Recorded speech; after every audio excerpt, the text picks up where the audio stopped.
10 sakit ng mga Pinoy na natutulungang mapabuti ng Herba Choco. Number 1. High blood pressure.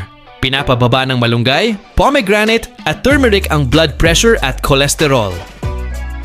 Number 2. Diabetes. Ang dragon fruit at apple pectin ay tumutulong kontrolin ang blood sugar. Number 3. Fatty liver. Ang milk thistle at artichoke ay naglilinis at nagpapalakas ng liver. Number 4. Anemia at panghihina. Ang red acerola at gotukola ay nagpapasigla at nagpapalakas ng dugo. Number 5. Uric acid at rayuma. Ang turmeric, ginger at barberry kontra sa inflammation or pamamaga at pananakit ng kasukasuan. Number 6. Mahinang resistensya. Ang echinacea, schisandra at black currant ay pampalakas naman ng immune system. Number 7. Hirap sa pagdumi. Ang apple pectin at black pepper ay maganda para sa mas maayos na digestion. Number 8. Stress at problema sa focus. Ang Bacopa Monnieri at rosemary ay pampalinaw ng isip at panlaban sa pagod.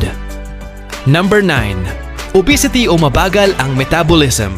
Ang green tea at passion fruit ay natural fat burner at energy booster. Number 10. Kidney and detox concerns. Ang rice hull extract at gotu-kola ay tumutulong maglabas ng toxins sa katawan. At syempre, ang isa sa pinaka-espesyal na sangkap nito ay ang cocoa powder. Hindi lang ito nagbibigay ng rich chocolate taste, may taglay din itong theobromine, isang natural compound na tumutulong sa good mood, healthy heart, at better blood flow. Kaya sa bawat tasa ng Herba Choco, hindi lang katawan mo ang napapasaya, kundi pati isip at puso mo gumagaan. Kaya uminom ka na ng Herba Choco! Dahil ito ay masarap, masustansya, at may 25 premium herbs at theobromine na nagpapaganda at nagpapalakas sa kalusugan mo.